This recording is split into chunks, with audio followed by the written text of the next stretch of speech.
no, don't worry about it. I'm gonna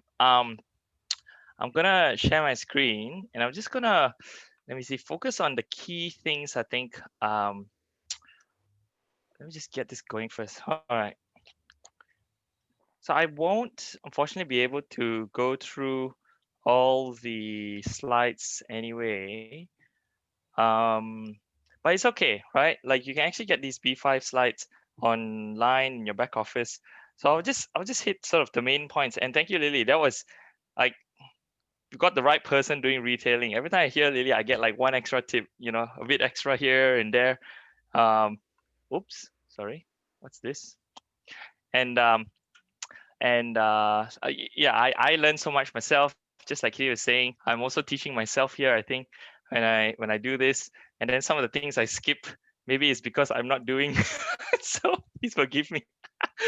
So anyway, prospecting, qualifying, and sponsoring. All right, this is so crucial. It's also the reason we're not just salespersons. We're using this system for leverage. Now, I know this one here, this one, number 4 of this B5 terrifies people. Hands up, please be honest. Just put it on a chat group, or if you physically have your video on. Hands up, who here feels like this one here is like the hardest to do, or it most terrifies you, right? Just type in the chat. I can tell you for myself. Certainly, this was me. Right? I remember having some conversations with Kitty. I'm like, Kitty, I'm gonna fail this business. I can probably sponsor one person, which is my dad, right? Who happened to be the first person I sponsored anyway. And and for me, it was such a mindset thing. So I think the best use of my time in this section here is to try and break through some of those mindset issues we have here. Okay. Yep, I can see a few there already. And then for everyone that types a message, there's probably one who feels the same but doesn't type the message. So, so I get it, right? Now there's a few key mindset things, and I'm gonna just skip over some slides because, um, like I said, you can always read them. But the key objective for me in this session is I want to break through the mindset issue, right, of prospecting, sponsoring, qualifying, and sponsoring. I wanna give you some key tips on how you can make this work in your favor, and how you can not feel weird or strange, or even, like, dare I say, feel like dirty, or like, unnatural doing this. Okay, I get it, right? Like, we all go through this, especially when I did this B5. I think it took me like many B5s before I got it. I was convinced of it. Okay, so one thing I will say, I'm going to move to the next slide first, all right? Before we go into specifically the mindset. When I came to this slide, I'm like, this is so weird to do. Why do we need a names list? But like Kitty was saying, right? Uh, and Olivia was saying, and every leader will tell you, Jim Winkler will tell you this. If you don't have a names list, okay, you're not in business, right? Like, without this names list, like, you are not doing the business. You're literally just thinking about it. There is nothing for you to actually do business with, right? Because remember, what we have is we don't have stocks of products, right? We don't have time that we sell, like what I do at work in consulting. You're not selling time per se. So what do you have, right? What we're selling here is a dream, essentially, right? It's a dream that works. It's a system. It's a system as well. But in order to do that, this is the first list. So how do you come up with your names list? Like, and everyone starts off by like 30 names, maybe like 40 names, and they're like, I just can't get any more, right? You can easily get 660 to 300 names, right? And where do they come from? It's literally anyone, right? You can see here that there's a list of where you can get names from. It's literally anyone whom, if you picked up the phone, right, you would be able, they would know who you are, and they'll say, hey, so and so, and they'll be like, hey, hi, nice to speak to you, right? They will recognize you. Okay. That's who goes on your names list. Okay. The first thing I will say is this. Let's talk about mindset piece. It could be because you may be used to a different system that's a very direct approach, and maybe you have not succeeded in that, right? The second mindset piece that's stopping you perhaps is that you maybe think you're an inconvenience to a person. Okay.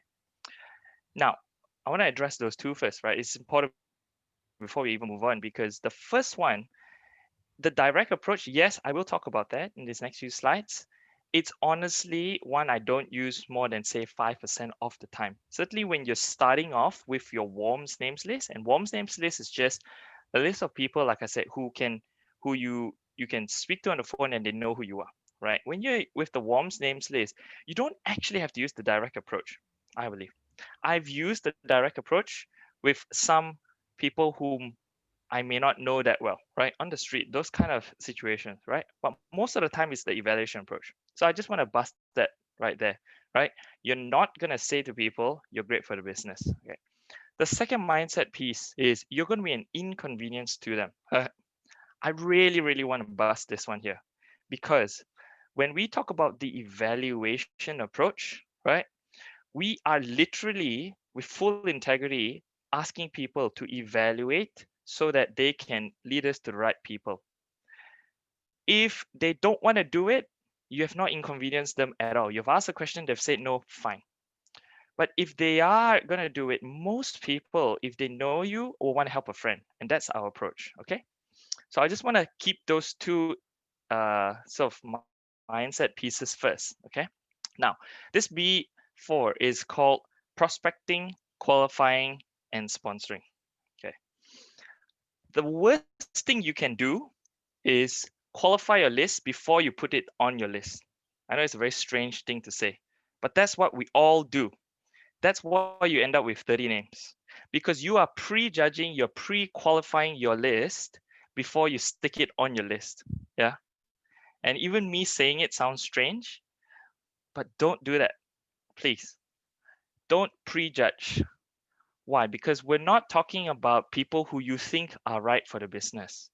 What we are trying to do is build a names list. It goes back to the first mindset point. We are trying to build a names list to see who can help you evaluate it and then lead them to the right person. Literally, you have no idea who on that list is right or wrong for the business. So let's not prejudge. Get the names on, okay? But once they're on the list, this is where we segment. And maybe another way of thinking is segmenting this, okay? So segmenting it is talking about to understand where someone comes from because your approach to someone must make sense to them. Okay, so that means do we call this the form HD, right? FORM HD, right? And someone hopefully can type that in the chat group. What that means is we want to just categorize and say, okay, what's the family situation like? What's their occupation like? What's their recreation activity like? What's their money situation, which is the M? H is like your health situation, right? Is there a need there? D is do they have direct sales or direct marketing experience? Or D could also mean like what's their dreams or goals or aspiration. So we put that against each list, right? And then what we then do with that, it's information we use to figure out what's the best approach to serve them, right? If someone has a health concern, perhaps, presenting the business opportunity may not be your best way of it. It certainly can work. It may not be the best one. If someone has, say, an entrepreneurial streak, right, then perhaps, right, talking about health products may not be the best way of doing it.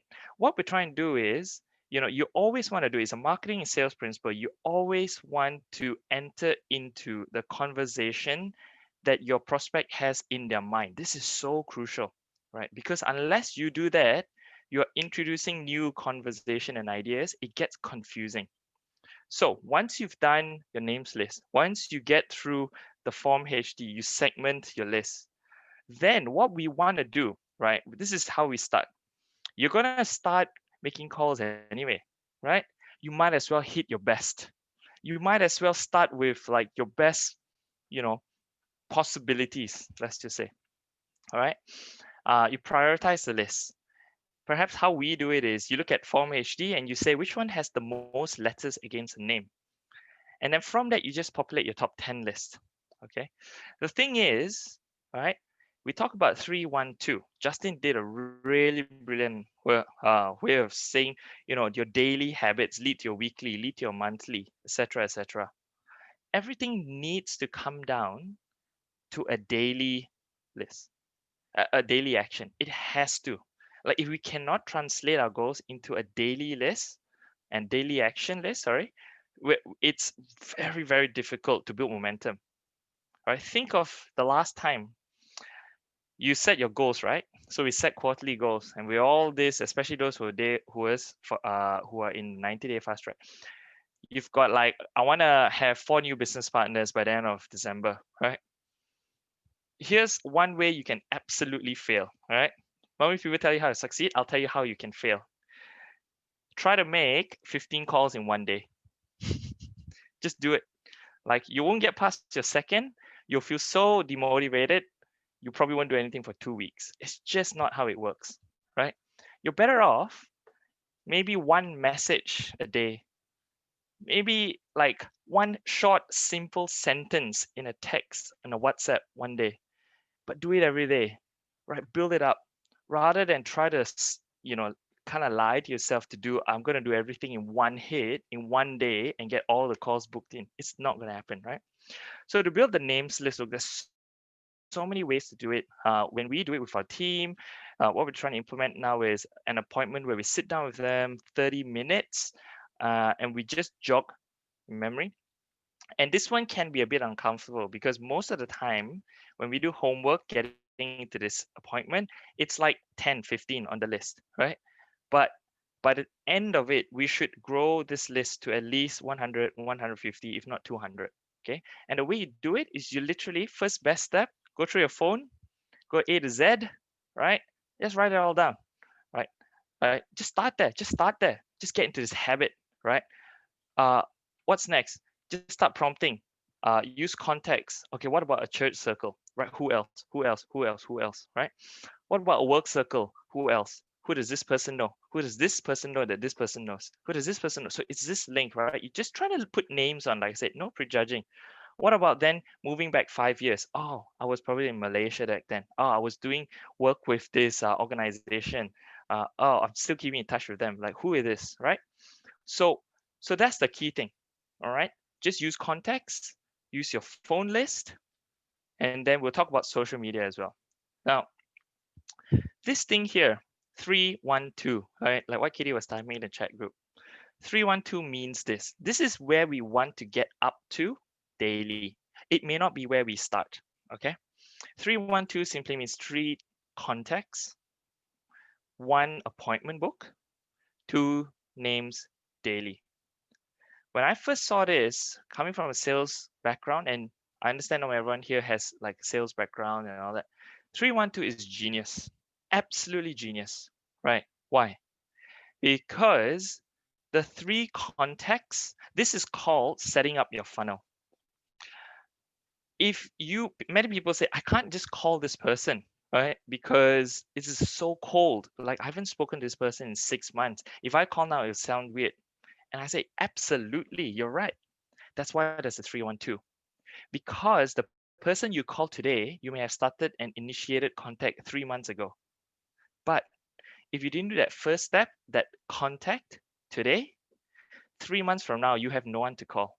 Think of it that way, right? It's literally setting up your funnel for longevity. Some people come to me, they say, hey, I've got a list of 100 already. I'm never going to get through this in the next 3 months. So I'm not going to add names until I exhaust the list. That is one guaranteed way you're going to fail. 100%. Why? By the time you finish your list and you want to start calling people on your names list, you have nothing. You have set yourself back weeks, months. Okay. So what we're trying to do in marketing, right, in sales, one of the key things, right, is once you have a good sales process, and yes, I'm going to use sales language, although this is not pure sales, all right? I'm just using it because it's a way of understanding this process. If you don't have a good funnel, right, one of the hardest things, can I let you know, in any world of sales, right? Let's say you have an approach. The hardest thing is to build a list.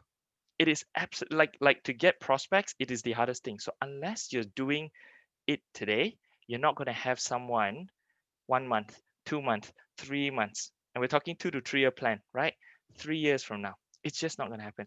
So that's the thing, right? Like certainly for me now, I've been working myself up now, and I can say, okay, great, I'm 312 now, right? But it took me a while. So be kind to yourself, set that as the aspiration, and know why it's 312. Three, you're setting yourself up for the future. One, you're actually grounding it in an appointment that you set up, right? First look, second look, maybe a product appointment. Two, add two names daily. That's actually to set yourself up for the future. Okay. Now, social media, look, that's also one of the ways I'm doing my three now, right? Which is the context, and it's working quite well. So what we're trying to do is, what I'm trying to do is actually reach out on social media and then set up and sort of warm up a cold market, right? And actually add lists as well, add names to my list. It's actually quite powerful for that when you're in Facebook, right? But also I'm building up my future funnel, right? That's the key. And on social media, it's quite simple. Look, I've not been really good at the social media. Kitty's much better at this. I look to her, for inspiration in this. But certainly now that I'm making a few posts online, certainly make sure it's 4 parts personal, just like you would a standard Facebook. Like what Lily was saying, don't just keep pushing product and product and product. 4 parts personal, just like you would a standard Facebook account, and then just sprinkle something of interest, right? 20% on the business and make it quite natural as well. All right. So remember, we're going to move through this system, right? We've set up the funnel. Okay. We've got our business asset, your most important business asset. If there's one thing you can take from my session, is that that's your list. Now we're going to go through your why. 2 minutes commercial. I'm going to say this, and the next question are going to be really important. You got to know your why, which we've talked about, right? And I think Justin touched on this, so I'm going to skip ahead. But here's the next thing you've got to know, because you will be asked this. And it's not just one answer you're going to have to need. You're going to have a few answers. Trust me. Someone's going to ask you, what is it? Right? And your answer to this has got to be consistent with your approach to the person. I say this, your answer to this needs to be consistent with the person and the approach you've made. For example, if you've said, hey, I'm starting up this internet franchising business, right? Can you help me out? That like I'm looking at 2 business partners in the next 90 days. Can you help me out? Right? You said internet franchising business, right? Then they say, what is it? If your answer is, oh, it's a way I can actually sell like isotonics products, it's like strange. So I'm listening, oh, hang on, internet franchising, and then you're telling me you're selling vitamins? Like, what's going on here? Be consistent, right? If you say something like, hey, you know what? I think this is going to be a great opportunity for you to, leverage, the online e-commerce world or something like that, right? And then someone's like, what is it? It's like, oh, it's a great way for me like meet friends, right? Oh, it's a great way for me to connect with my team and develop leadership, right? They're all elements, but you have to be really consistent in your approach. The way you drop a ball is at one point in this system, as you move through, you become inconsistent with your messaging. Okay, so just remember that. So your answer's got to be short. It's an elevator pitch. It's 3 sentences, I like to say, right? And what you try and do is not give too much information. Just say, hey, look, people are going to ask you also, what do you do, right? Like, what is it? You've got to get a short answer for that. What do you do? So for me, I like to say, hey, you know what? I'm an acoustic and vibration specialist, but what I'm focusing on, or what I'm really excited about, is this internet franchising business that I'm starting, right? So you don't have to, please don't like make stuff up and say I'm doing this full time, I'm earning this kind of level of success. Just don't do that, right? You got to approach this with full integrity for yourself and the prospect. Okay, so make sure you can answer this question as well. What do you do, right? And this one, once you say what you do, everything has a point to it, right? You gotta say something that intrigues. You've got to. So I learned this from another audio, right? You've got to generate curiosity, but not satisfy it. Because no matter how good you explain to someone in your first, please remember this, okay? This is like what really caught me out when I started, because I love explaining stuff. No matter how good you are at explaining stuff, no matter how much you understand about this business, you will not solve the world's problems in your first conversation. In fact, the way you can shortcut and sabotage yourself is by giving too many answers in that first conversation. If you over satisfy curiosity, there is no reason for anyone to come for a first look, second look, or UVP. You got to give just enough and leave it hanging. You got to be a really good cliffhanger. So when people start asking questions, that's when you prompt yourself, set an appointment, right? Come to a first look, second look, come to a UVP, right? So exactly, Justin, to be continued, right? You gotta like that's the whole point. When people ask you question, it's not like an automatic pass for you to just answer the question, right? So there are quite a few approaches. I would say the first four boxes are what I'll call the more direct approach, and the fifth is my absolute favorite, right? And that's how JR teaches us to do as well, the evaluation approach, right? The first four, we'll talk about it probably in a few slides, but generally these tend to be, at least in my experience, if someone you don't know quite as well, perhaps you only just met them, perhaps you know them through like a business network, or someone who you can see is a bit more entrepreneurial, or a colder list, right? A colder list. You probably use the first four. I think you'll be great at what I do, right? If I can show you a way to, generate 1,500 in 2 weeks, without completely overwhelming your life, is this something you'd be interested in, right? Have you ever thought about working for yourself, right? Are you someone who keeps your financial options open? So I've used all this, and they tend to be a colder list. But for me, honestly, right now, about 95, probably even more percent, right? 95% plus is the last one, the evaluation approach. Hey, uh, I'm starting this internet franchising business. I've been doing this for some time. It's really taking off in the last 3 months. Like literally, I'm telling you my script, right? I'm looking to add like a couple of business partners in the next 90 days and really accelerate this, take this to the next level. Um, I'm reaching out to you because, you're good at teaching and you know some teachers that I want to work with, or you know people in the sales world that I want to work with, or you're a great connector and you have a huge network, right? Can you help me out? And that's the evaluation approach I use pretty much 95% of the time. The core workshops, look, I can't really speak with full integrity to this part. I've only done a few myself, and I'm certainly learning how core workshops work. But essentially, what we try to do at these core workshops is we have a focused time as a team, and we certainly did this with the 6x6 group, a few weeks, months back. It's a focused time where we all come together and we make calls, right? Essentially, if you think about how you grow your business, every call you make is worth money to you. That's how I think of it from a mindset perspective. Every call I make is $50 in my bank account. That's how I think about it. Okay. So when we do a call workshop, that's how we generate income, is a way of thinking about it, right? We schedule it, we get a group of people together. All right, we have a few experienced and franchise owners there.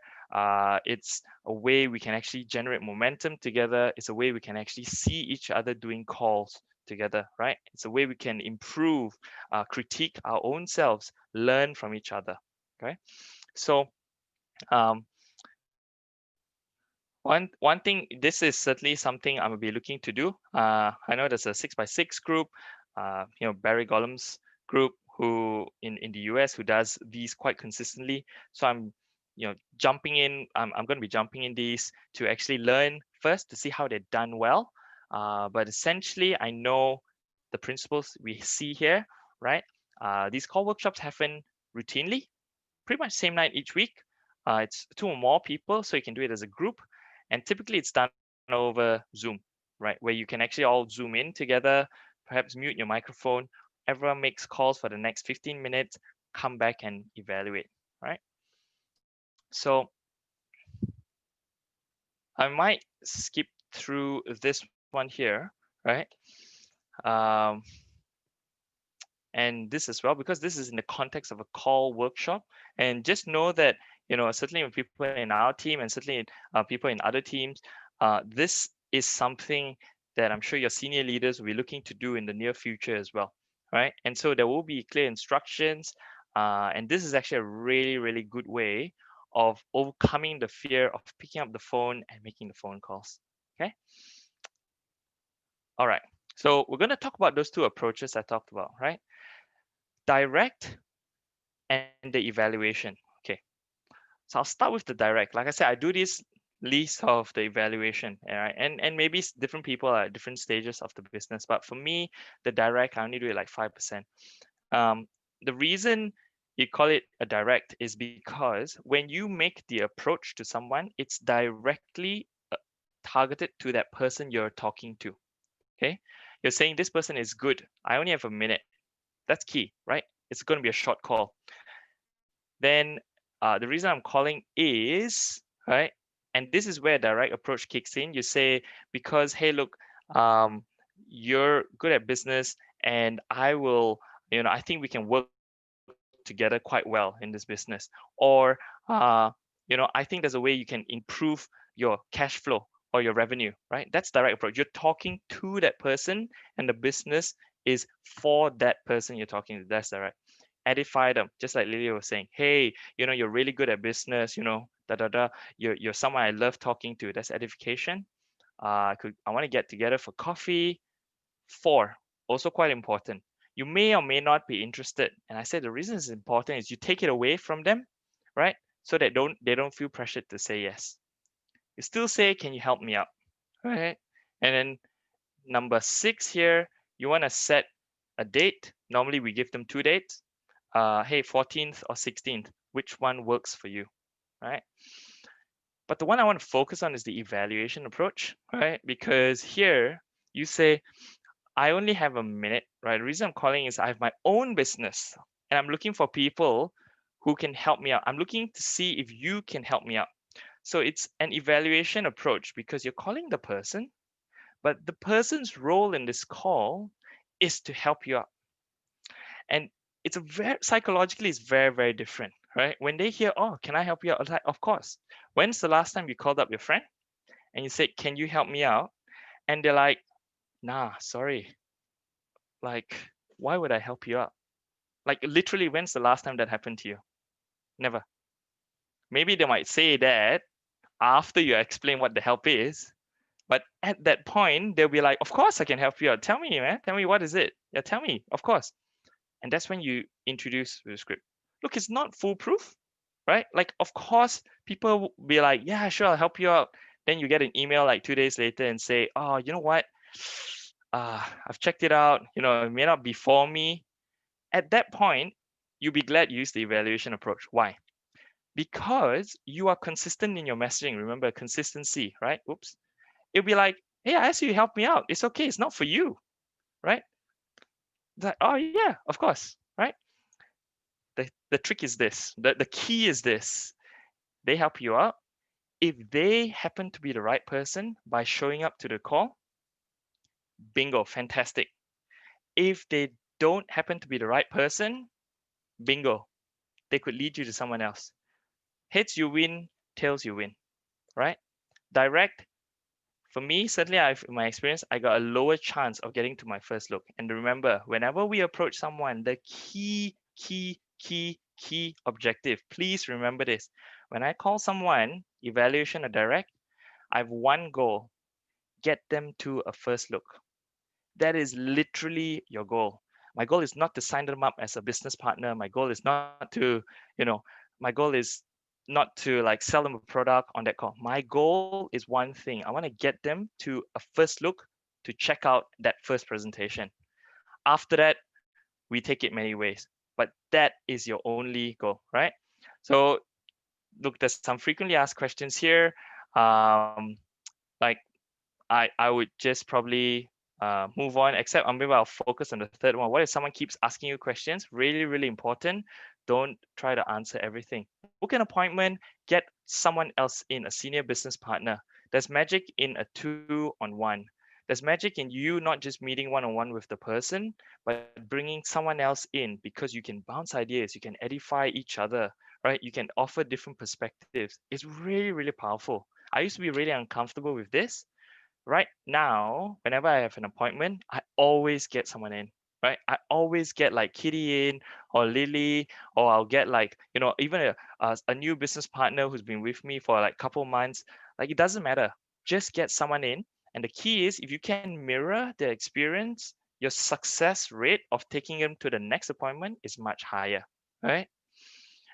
The other key thing is ensuring a solid appointment, right? I know many people, they get really disappointed. They set this all up, great interest, and then someone doesn't show up.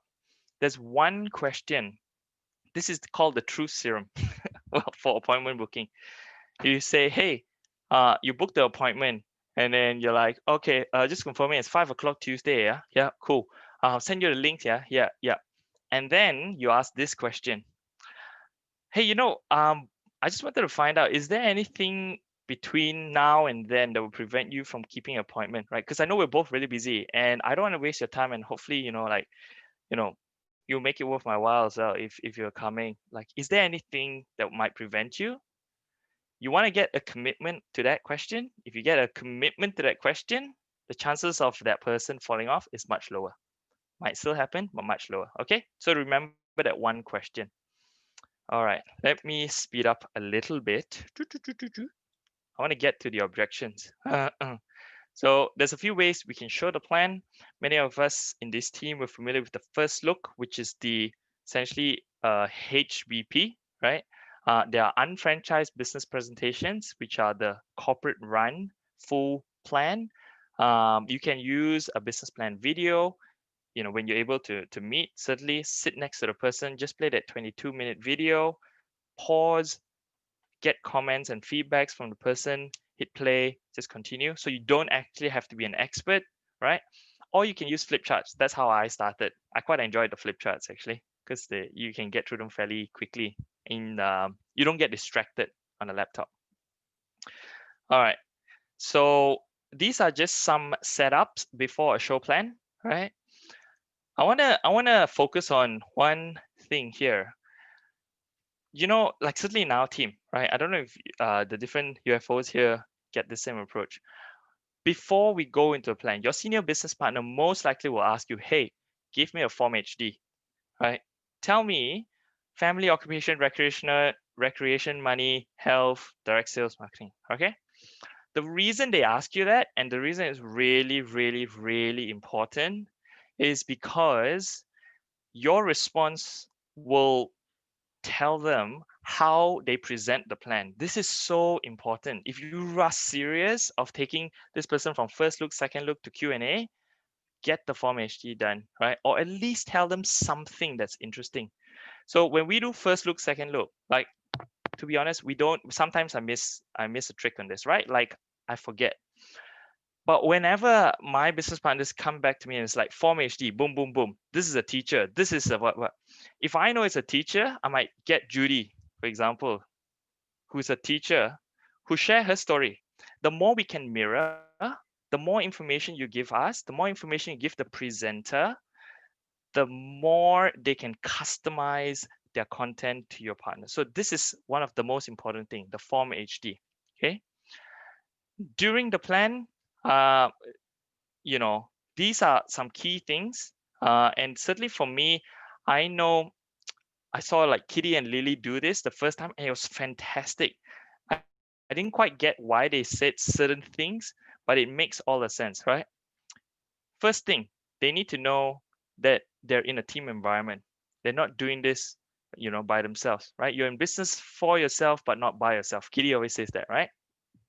Explain how the system will help them, right? And this one depends on what they're looking for in the system.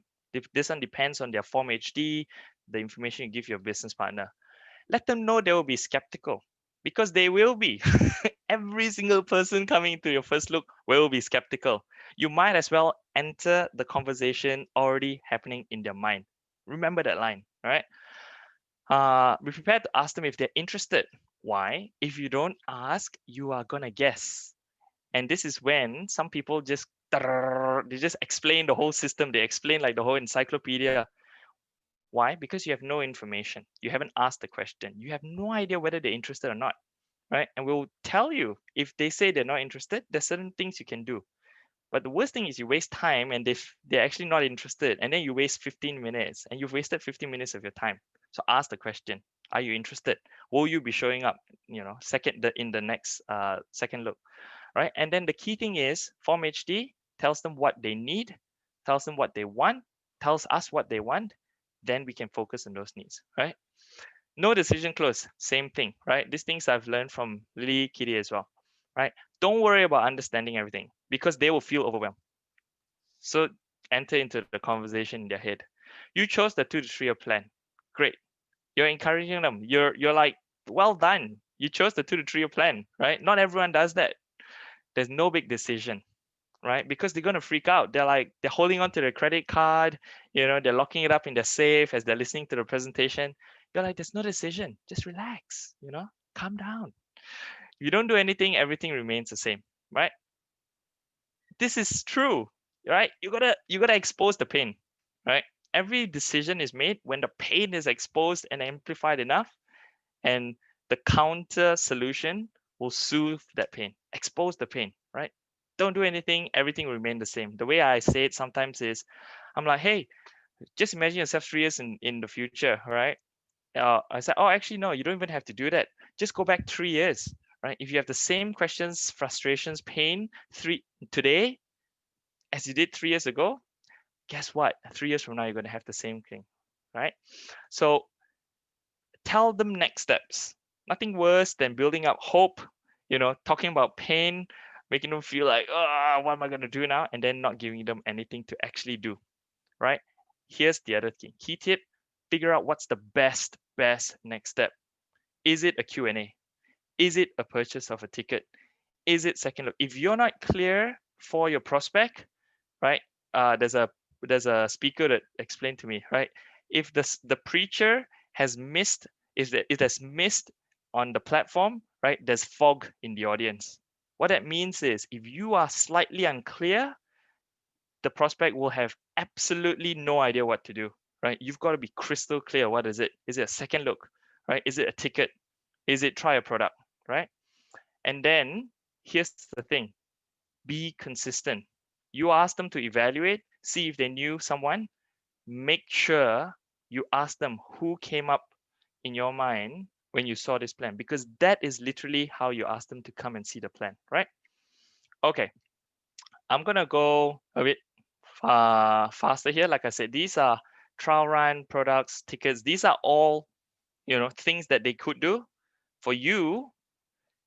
Everyone here, every time a plan is shown, what is the one thing they got to do? One thing, just one thing. What is the next step? Not next 3 steps. What is the one step? Because you want to simplify the process for them, right? And then when you do the follow up as well, think of all these things, right? You got to show trust. You've got to show there is credibility to the company, right? You've got to show that there's hope and dreams that can be there is a path in the future. So all these things that are listed here, product catalogs, home shopping lists, unfranchised owner magazine, right? MA power profiles, websites, all these are to sort of answer fears or give confidence to the prospect. Okay. But you've got to just be clear which ones you want to do. One thing we always do, right, is this digital education and credibility presentation. So you can go to the back office, search for it here or on YouTube as well. It's available there. It's about a 5.5 presentation, right? Really quick. And you want to actually typically send this as the first thing people see after the presentation. Okay, this here is crucial. the follow-up appointment is where I would say like 50, 60%, 70%, maybe more of where people fumble it, right? You've set it up well. You've like built up your courage to call them, right? Your palms are sweaty. They said yes. Oh, yes. And then they come to the second look and you're like, yes, yes. And then they come for a Q&A and it's like, yes. And then 2 months down the line, you're like, how is that person interested or not? They're like, yeah, super interested. So it's like, what happened? Right? Okay. Here's some tough love, right? And I'm talking to myself as well. We are to blame. The fortune is in the follow-up, like Olivia says, right? If there's no follow, people don't get it when I say it. It's like, just book a follow-up, right? Because Kitty did this to me, and so I'm following her. Just book a follow-up, right? It's like, why? They have no questions. I'm like, just book a follow-up. Because if you don't book a follow-up, within 48 to 72 hours, right? If people say, yeah, oh, this is so good, they're like red hot, you don't do anything with it, can I tell you, this is going to be your next most frustrating next 2 weeks, because you'll be left wondering, you have no idea, whether the person will do anything with the information they've received or not. Book a follow-up appointment. The only way you can tell if a meeting is successful, and Jia says this, is if you have a follow-up. So actually, for you, before you even go into a first look or second look or your Q&A, make sure in your calendar you know what follow-up appointment slots you can give to your prospect. Because if you can't, they're not gonna. You're like, if you say, hey, when you're next free, I never ask that question. I never. If you say, when are you next free, you either get nothing or you get this really annoying answer called, I'll let you know. And I let you know is as good as see you later, right? I say this, I'll go, hey, why don't we catch up next week, 2 o'clock or 5 o'clock on Thursday? Which one works for you? Make them choose, right? It's actually a specific technique. Give two options, make them choose one. Which one works for you, right? They're like, it doesn't work. Then you just give them another two. Oh, okay, what about Friday, 1 o'clock and 3 o'clock? Which one works for you, right? You want to get a decision, right? So we're not convincing or forcing people. We're never going to force people. We want to nudge people. That's very different. Okay. So what's your follow-up appointment? Be very clear. Is it to get them started? Registration? That's a different kind of appointment. Is it to answer questions? That's what we do, right? Every week. Um, the HBPs, look, the way we're doing them now, I might skip over this a little bit. These are our Tuesday first look and the Thursday second look. One thing I will say is use them because you're leveraging time of someone else, right? You can stack these appointments if you really wanted to. What I mean is you could invite 4 people because the time you take to make a call, right? You can just leverage one leader's 1 hour and you can get 4 people in front of the plan. So leverage them as much as possible, right? And Tian will talk about this. I'll skip that. I'll skip HVP there. Use professional language. We're coming in for a landing real soon. Just remember the key principle. I'm not going to go through everything here. The key principle is, remember, the person you're speaking to is not a UFO. In fact, feels that this whole UFO thing is a bit weird and cultish, right? So use normal human being language, right? Just, I own a business. I'm a member of Market Australia. What is that? Is that like an RACV club? Like, who knows what that means, right? There's a UBP. Okay. It's like, what's a UBP? Upline, downline. It's like, oh my gosh, one of those MLM things again. Don't do that. Use like terms like business partners, right? I hit 1,002 and 1,002. You're like, what is this? Is this the number of roadkill you had in the last month? No one knows. What do these numbers mean? Simple language, right? The person I'm working with is a national supervising coordinator. It's like, good for you. It's like, what do these things mean? Right? So, and this one here as well. When do you want to sign up or get in? It's like, no, I'm not going to join your cult, right? So don't say that, right? When would you like to to register your business, please be consistent with the language you've used from the start, right? If you're evaluating something, if you ask someone to evaluate, you finish the long chain of conversations with, hey, now that you've evaluated, is there someone who's come up in mind, right? So just be really consistent with your language. Use simple human being language when you're explaining this. Okay, just a few minutes. I've only got a few slides left. Is this a pyramid? Uh, no, pyramid schemes are illegal. Like technically, pyramid schemes are illegal, right? It's the truth. One thing, then you can say it is a legitimate business with a proven track record since 1992. You can talk about the Better Business Bureau accreditation.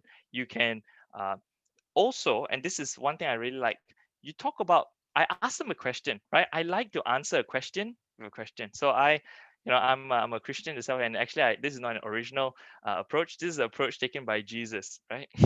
Everyone asks him a question and he'll be like, let me ask you another question. It's really good, right? Because he who asks the question controls the conversation. Remember that. He who asks the question controls the conversation. So they're like, is it the pyramid? Then I like to ask them, what's your experience with pyramid schemes, right? They'll answer. Then they will answer it, right? Because they don't know this principle, right? He who answers, asks the question, controls the conversation.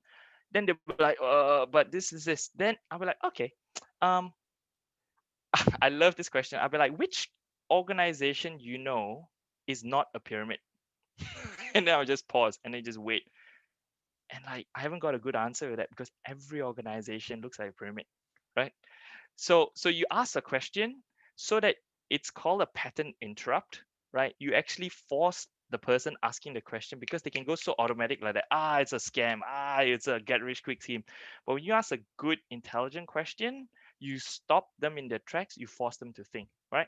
Is this Amway? Clearly no. Is this multi-level marketing? Right? And sometimes I don't answer that.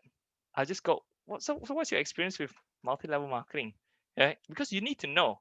Like either they know someone or they have no idea what they're even talking about. Like they just heard this thing on Yahoo News, multi-level marketing, right? So you want to know every bit of information they give you gives you ammunition to take the conversation further. Okay. And then at some point you will say, no, actually it's not, or what it's we take the best of franchising and networking and eliminated the flaws, right? That's the response. Okay. I just don't have any time. So this here, look, I would still say book the follow-up. I think that's the key thing, right? Book the follow-up, and then maybe depends when the person asks this question, right? If they ask this question after they've come up with for two uh, business presentations, you probably need to try and help them solve a problem, right? Which is they're telling you, they're screaming out. Sometimes when people make comments like this, the mindset you got to be is like, how can I help them solve this problem?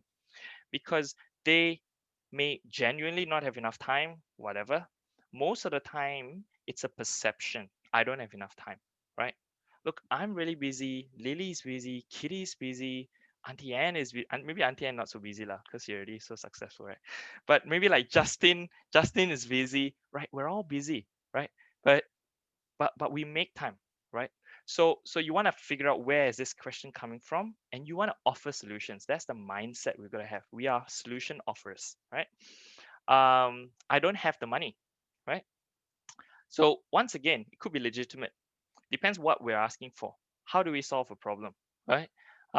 If they, like I had one prospect who literally didn't have money. He was on like, you know, government support and things like that, and I got it, right? You don't push too far. So this is why we ask questions. Um, but one way you could say, and certainly one of our business partners is starting not on Fast Start Kit, right? It's just a registration. Is look, if you're interested, money is the only thing holding you back. Let's set up a product event and generate some sales. What are we doing here? We're solving a problem. They didn't know that option was available to them. You're exposing an option. Okay. I have to talk with my spouse. This is a really, really tough one, actually, for me. I know I've done some training on this. That's a great response, actually. That's a great idea. Would it be possible for three of us to get together? Sometimes that is the only thing you can say and do with this, because it is genuine, right? Depending on the family structure, both spouse must have buy-in. Certain families don't need that. But if this comes up, acknowledge it, respect it, right? Because this is a genuine concern, certainly in some people that we've spoken to. So hey, is it possible for three of us to get together? Or hey, or do you want to, invite so and so, to the next first look? Why don't you invite this person along? It'll be good for them to see it themselves as well, also, right? Um, so here's another hindrance, right? If you're new, don't pretend like you're making a lot of money. I certainly don't, because that's just the truth. I'm not like super successful in the business yet. I'm just getting started, right? I've earned back my initial investment. I can say that, right? Because I've done that. I'm already earning retail profits. Yeah. Or if you're on a certain level of commission, just say I'm earning a certain level of commissions, but I've only just started, right? Because I haven't been able to spend as much time as I want. But turn it into a positive. Say, hey, look, I made my initial investment back in like 2 months. Or hey, the great thing about this is I'm not making that much because I don't have that much time. But hey, look, isn't this great? Because I can do this in the time that I have, right? It suits my goals, right? So you don't want to be on the defensive. You want to offer hope, solution, right? And you want to try to shift the mindset. Sometimes when people are asking this, right, they're actually asking you not because they just want to attack you, but they are crying out for you to help solve their problems as well. Okay, so always remember that. Let me think about this. All right, I will tell you one way I handle this objection. All right, so these three here are quite good. Right, great. One of the best ways to evaluate our business is to attend one of the trainings. We can get back together, or while you're thinking about it, why don't you try one of our exclusive products? Okay, I can. I'll give you one more way of handling this. Okay, I can be a bit direct, but you got to do it gently. You might want to write this down. When people say, "Let me think about it," right? This is probably 30% of the time. They'll be like, "Yeah, you know what? Let me think about it." I want to pull up my truth serum again, a different form of truth serum. I say this, hey, so and so, normally when people tell me they say they want to think about it, um, it's one of two things, right? They're either not interested and they just want to be really nice and say no to me, or they are interested, but there's something that, there's some information they haven't got and they need some kind of questions answered. Which one is it? You see how I make them choose again? Which one is it? Tell you this works genius, because if they say I'm not interested, at least I know they're not interested. But if they're like no, it's some information, okay, then I take them to my truth serum level 2. Okay, you might want to write this down. I say, look, oh, okay, so it tends to be and normally when people say these oh, okay, so it's a question. Let me ask you a question. I'll say, it tends to be one of three things, right? People don't, they have like something they're not sure about. One, they're not sure the system works.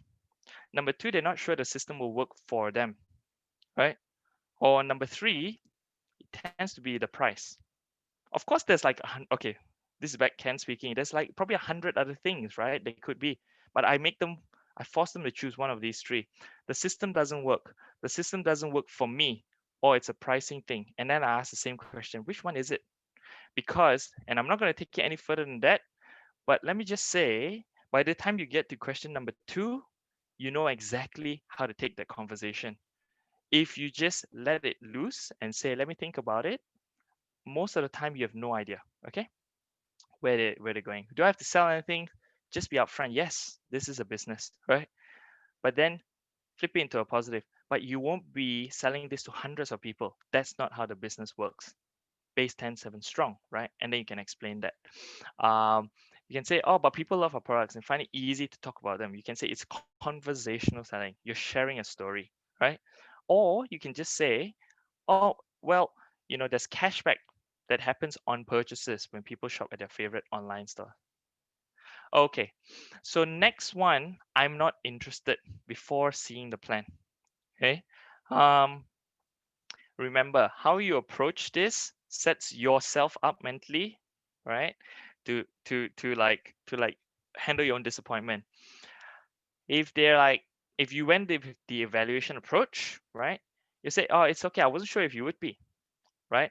But let's get together to see if you knew the right person, so you could lead me to the right person. We've had business partners in our team who are purely from the evaluation and a connection, right? That way, a referral, right? We have. So it works, because if you go direct, the only problem is that it's a dead end, right? But if you go evaluation approach, you're opening up a road that opens up to another road that opens up to another road. Okay. But that's before they see the plan. Okay. Really, if they say I'm not interested in seeing after the plan, after they've seen the plan, I'm not interested, please respect them, because it's true. If they're not interested, no matter how much you convince or ask questions or speak, they're not going to be interested. The key thing then is you get one thing from them, right? A commitment to see if maybe in 6 months you could get in touch with them. And the second one is to see if they can refer you to someone, because you're being consistent with how you approach them. Okay, very important. So coming up to the last slide here, some key actions, right? Names list, most important business asset. What is it, right? Practice it. What is it? Your why, your elevator pitch.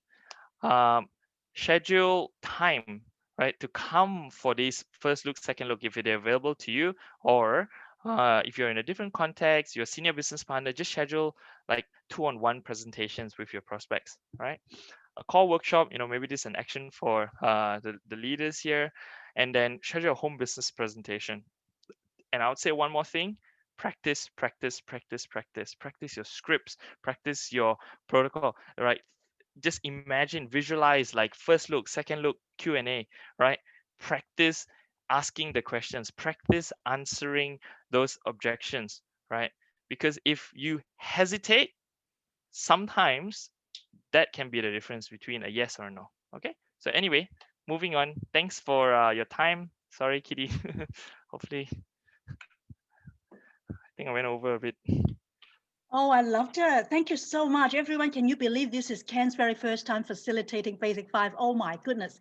He is like, oh, Yes. love it. All right, so Auntie Anne is going to be sharing with us the fifth and the final basic of the Basic 5, ABC pattern and follow-up, of course. Yes. Thank you, Auntie Anne. Okay, I can share my. I think I want to do a little bit different. Okay, can you see my slide? I'm not going to do every